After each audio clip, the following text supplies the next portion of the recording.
ओम नमो भगवते वासुदेवाय नमो नमः।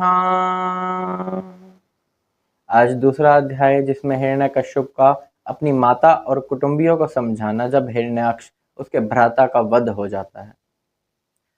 तो सुखदेव जी कहते हैं कि जब हिरण्याक्ष का वध होता है, भगवान विष्णु वराह अवतार रूप धारण करते हैं और उसका वध कर देते हैं।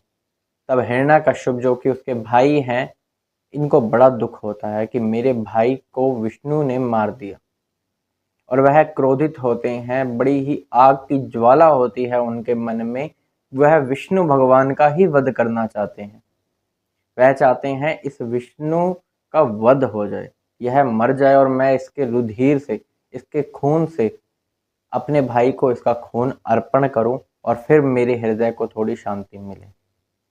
यह सोचकर वह सभी दैत्यों को बुलाते हैं, सभी दानवों को बुलाते हैं और भरी हुई सभा के अंदर कहते हैं कि तुम दैत्य और दानव मेरी बात ध्यान करके सुनो। जैसा मैं कहता हूं वैसा करो। यह जो विष्णु है यह बड़ा ही निर्दयी है। पहले तो यह निष्पक्ष रहता था, देवताओं के साथ भी था और शत्रुओं के साथ, दानवों के साथ, सभी का कहीं ना कहीं पक्ष लिया करता था। लेकिन अब यह वराह आदि रूप धारण करके हम दानवों का वध करने लग गया है। तो यह ठीक नहीं है। इस विष्णु ने कुछ देवताओं का, जो कि हमारे शत्रु हैं, उनका पक्ष लेकर मेरे भाई हिरण्याक्ष को मार दिया। तो तुम एक काम करो, धरती पे जाओ और वहां पर जो जो जगह तुम्हें ऐसी दिखे कि जहाँ पे ब्राह्मण हो, जहाँ यज्ञ चल रहे हों, जहाँ पर भगवान का नाम लिया जा रहा हो, जहाँ पर गौ माता हो, ऐसी ऐसी जगह पर जाकर विनाश मचा दो, आग लगा दो और ऐसा हड़कंप मचा दो। दैत्य और दानव तो वैसे ही दूसरों को परेशान करके राजी हैं। अब वह जाते हैं और ऐसा भूकंप लाते हैं धरती के ऊपर कि बस पूछो मत। वह नगर में, गांव में, अहिरियों की बस्ती में, जल के किनारों के पास, जहां ब्राह्मण होते हैं, जहां यज्ञ हो रहे होते हैं, जहां गऊ होती हैं, यहाँ तक कि जिनका कोई दोष भी नहीं होता, वो भगवान के जो भक्त होते हैं, उनको कष्ट पहुंचाने लगे। हर जगह उन्होंने आग लगा दी। इतना भड़कंप उन्होंने वहां पर लगा दिया, किसके कहने पर? हिरण्यकश्यप के। यह सब होने के बाद हिरण्यकश्यप अब भी क्रोधित तो है, उसके मन की शांति तो नहीं हुई, लेकिन वह चाहता है कि जो उसकी माताएं हैं, जो उसके कुटुंबी हैं, रिश्तेदार हैं, वह कम से कम इस बात को समझ ले कि अब उसका तो वध हो चुका है, तो वह तो कम से कम शांत हो, वह विलाप ना करे, वह रोए ना, याद ना करे उनको। तो वह अपनी माताओं के पास जाता है, वह वहाँ सभी को बुलाता है और फिर उन्हें वह यह बताता है। सुनिए, वह कहता है कि हिरण्याक्ष एक वीर था, मेरा भाई एक वीर था और उसने युद्ध में बलिदान दिया है। तो वह कोई मरा नहीं है, वह तो सभी के लिए जीवित है। उसे तो स्वर्ग आदि की प्राप्ति हुई है। तो हमें तो प्रसन्न होना चाहिए कि मेरा भाई एक वीर है, युद्ध में पीछे नहीं हटा, भागा नहीं युद्ध छोड़ के, भले ही उसने अपने प्राण त्याग दिए। और तुम जो माताओं, बहुओं और भतीजों, उन सबको कहा कि तुम मेरी बात ध्यान से सुनो। यह जो शरीर है और यह जो आत्मा है, यह बड़े ही अलग है। इनको कभी भी एक मत मानो। यह जो शरीर जिसे तुम अपना मानते हो, यह तुम्हारा अपना सगा नहीं है। यूँ मान लो कि जैसे एक प्याऊ होता है, पीने का जल जहाँ से प्राप्त होता है, तो उसके पास बहुत से लोग जाते हैं।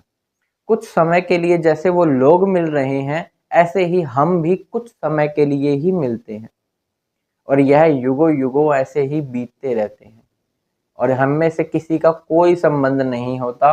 ना तो हम आपको इस जन्म से पहले जानते थे और ना हम आपको इस जन्म के बाद जानते होंगे। तो क्या इस शरीर का किस आत्मा से संबंध है? आत्मा सर्वथा अलग है, हमेशा अलग है इस शरीर से। यूं मान लीजिए कि जैसे हम श्वास लेने के लिए वायु को अंदर लेते हैं, लेकिन वायु का इससे कोई संबंध नहीं है शरीर से, वह अपना काम कर रही है और बाहर निकल रही है। ऐसे ही यह आत्मा है, यह जो शरीर है, हम इससे प्रेम कर बैठते हैं और उस प्रेम के कारण, उस अज्ञान के कारण हम शोक करने लगते हैं। हमें फिर भय रहता है। यूँ मानिए कि जैसे पानी है, पानी जब हिलता है तो हमें उसके अंदर जो जो चीज़ें दिखती हैं वह भी हिलने लगती हैं, लेकिन रियलिटी में उसमें से कुछ नहीं हिलता। अगर हम अपनी आँखों को घुमाने लग जाएं, आँखों की पुतलियों को, तो हमें लगेगा कि यह दुनिया घूमने लग गई है, लेकिन दुनिया नहीं घूम रही है, वहाँ आंखें घूम रही हैं। ये आत्मा और यह शरीर अलग हैं, वह इतनी बात समझाना चाहते हैं। और इसके लिए वह अपनी माता को एक उपदेश देते हैं, एक इतिहास सुनाते हैं उसके जरिए। इतिहास है, उशनीर एक देश था, उसका राजा था सुयज्ञ। वह राजा युद्ध लड़ने गया और युद्ध के दौरान उसकी हो गई मृत्यु। और मृत्यु बड़ी ही भयानक हुई कि वह उसके होठ जो है दांतों तले दबे हुए हैं, आंखें अंदर धंस गई हैं, जो उसकी बाजुएं हैं, बाहें हैं, वह कट गई हैं, उसके बाल बिखरे हुए हैं, उसका श्रृंगार बिखरा हुआ है, उसके सारे सोने वगैरह के जेवर नीचे गिर पड़े हैं। वह संकट में है। संकट में क्या, वह तो मृत हो चुका है। जितने तक सभी सोचते उतने में तो वह मर चुका था। अब उसके मरने पर उसकी जो रानियां थी, उन्होंने विलाप शुरू किया कि यह तो हमारे प्रीतम थे, हम तो अपना प्राण इनको ही मानते थे, हमारी छोटी छोटी बातों को इतना बड़ा करके लेते थे, हमारा हृदय था ये। उनके पास जाती हैं, इतना जोर से रोती हैं, छाती पीट पीट कर कि हाय ये क्या हो गया, हम तो अभागिनी हैं, हम तो बेमौत मारे गए, हमारा तो जीना ही बेकार है, हम आपके बिना कैसे रह पाएंगे प्रियतम। आप हमें कितना स्नेह करते थे, कितना प्यार करते थे, हमारी रक्षा करते थे, लेकिन अब आप नहीं रहोगे तो हमारा क्या होगा प्रियतम। इस प्रकार वह विलाप कर रही होती हैं, रो रही होती हैं बड़ी जोर जोर से। यह देखकर एक बालक उनके पास आता है। यह बालक बड़ा ही ज्ञानी है, क्योंकि यह बालक और कोई नहीं, यह स्वयं यमराज है। यमराज छोटे बालक का रूप धारण करके उनके पास आते हैं, क्योंकि वह विलाप कर रही हैं। तो यमराज उनको आके कहते हैं कि ये तो मुझसे बड़े हैं, ये मुझसे सियाने मिलेंगे और मैं यहाँ अकेला हूँ। तो मैं सोचता हूँ कि ये मुझसे सियाने हैं, बड़े हैं, लेकिन यह इतना जोर जोर से रो रहे हैं, ये तो विलाप कर रहे हैं। ये किसके लिए विलाप कर रहे हैं? अच्छा, जो यह शरीर पड़ा हुआ है, ये इसके लिए विलाप कर रहे हैं, जो यह सुयज्ञ है। पर यह तो मर चुका है, तो ये किसके लिए विलाप कर रहे हैं? तो उन रानियों के पास जाकर वह उनको कहते हैं, पूछते हैं, तुम किसके लिए विलाप कर रही हो? वह बताती हैं कि यह हमारा पति था और यह मर गया, हम इसलिए विलाप कर रही हैं, इसलिए रो रही हैं। तो वह कहते हैं, यह शरीर तुम्हारा पति था और यह शरीर अब भी तुम्हारे सामने ही पड़ा हुआ है। जो आत्मा थी उससे तुम्हारा कोई संबंध नहीं था। यह जो सुयज्ञ नाम का राजा था, जो उस नील देश का राजा था, इससे तुम्हारा संबंध था और वो शरीर तो तुम्हारे सामने है, फिर तुम क्यों विलाप कर रही हो? वह कहती है, अब इसमें प्राण नहीं बचे, यह मृत है। वह कहता है कि जो इसमें प्राण नहीं थे, क्या वो प्राण तुम्हारे पहले कुछ लगते थे? क्या वो आने वाले जन्मों में तुम्हारे कुछ लगेंगे? जो जहां से आया था वो वहीं चला गया, अपने कर्मों के अनुसार उसने जो पिछले जन्म में कर्म किए थे उसके हिसाब से उसने फल पाया और उतनी उम्र अगले जन्म में पाई। अब उसको वो भोगनी थी, उसने वो भोगी और वो चल दिया। अब इसमें तुम्हारा विलाप करने का, यह तो मेरे को मूर्खता लगती है, मुझे नहीं समझ आ रहा। वह बालक ऐसे कहते हैं कि मुझे नहीं समझ आ रहा तुम क्यों विलाप कर रही हो, यह सब भाग्य का भी काम है कुछ। वह कहते हैं, यदि भाग्य अनुकूल हो, यानी हमारे साथ हो, तो गिरी हुई वस्तु भी हमारी है, अगर वो हमें मिल जाए तो। और यदि भाग्य प्रतिकूल हो, हमारे से अपोजिट हो, तो घर में रखी हुई तिजोरी का धन भी लूट जाता है। तो यह कुछ कर्म होते हैं जिनके कारण हमें अगला जन्म, फिर अगला जन्म, इन योनियों में भटकना पड़ता है और इसमें भटकते हुए अपने कर्मों को भोगना पड़ता है। यह तो नियम है सृष्टि का।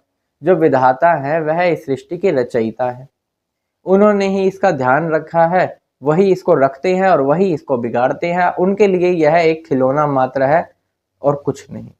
जो तुम देखते हो, सुनते हो, यह सब एक कुछ समय के लिए है।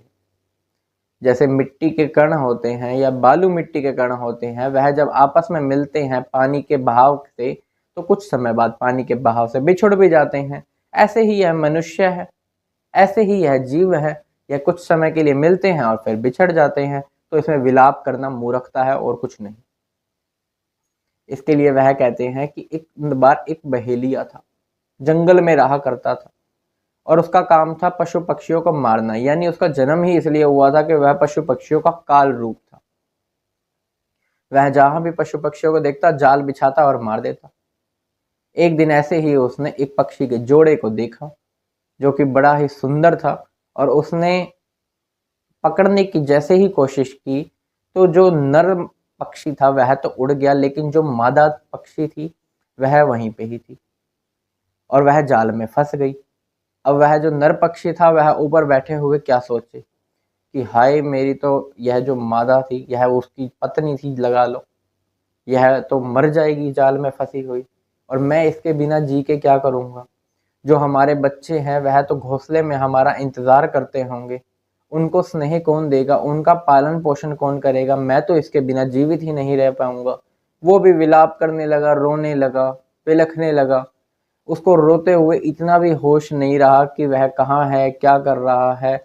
उसकी जो मादा थी वह जाल में फंसी हुई है, उसे उसके सिवा कुछ नहीं दिख रहा है, और इतने में ही वह काल रूप बहेलिया जो होता है पीछे से बाण मारता है, और वह जो नर पक्षी है वह भी गिर जाता है, वह भी मारा गया। कुछ ही क्षणों के अंदर दोनों ही मृत्यु को प्राप्त हो जाते हैं। तो तुम्हारा हाल भी रानियों ऐसा ही होगा। तुम चाहे कितने ही वर्षों तक यहाँ बैठकर इस शरीर को लेकर विलाप कर लो, लेकिन यह शरीर वापस नहीं आएगा, उल्टा तुम्हें ही मौत की प्राप्ति होगी, क्योंकि काल किसी को बख्शने वाला नहीं है। इस शरीर को तुम्हें छोड़ना ही पड़ेगा जो तुम्हें यह मिला है, क्योंकि तुम जहाँ से आए हो वहाँ जाना जरूरी है। यह शरीर मिथ्या है, जो तुम देखते हो, ये विषय भोगते हो, अपने आत्मा को अपना शरीर मानते हो, इसी के कारण यह अज्ञान फैल रहा है और विषय भोगों की ओर लोग जा रहे हैं कि हमें यह चाहिए, हमारी यह इच्छा है। बेतुकी बातें जिनका कोई अर्थ नहीं है। सब कुछ इकट्ठा करने के बाद भी जो शौक होते हैं पता नहीं पूरे हो ना हो। यह शरीर जब छोड़ना पड़ गया सब खत्म, फिर क्या लेके जाओगे साथ। तो यह सब बातें जो हिरण्यकश्यप ने कही रानियों को, अपने कुटुंबियों को, भतीजों को समझाने के लिए, वह उनके समझ में आ गई। उन्होंने कहा कि हमें अच्छे समझ आ गया आप क्या कहना चाहते हैं। और उन्होंने फिर इसके बाद जो दूसरी रानियां थी उन्होंने भी यह विलाप छोड़ दिया, और राजा सुयज्ञ उनका विधि विधान के साथ जो भी कर्म था अंतिम संस्कार कर दिया।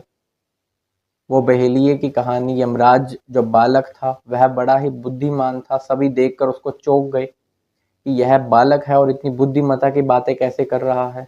और हिरण्यकश्यप ने जो समझाया था वह भी उन सबके समझ में आ गया और उन्होंने विलाप करना छोड़ दिया।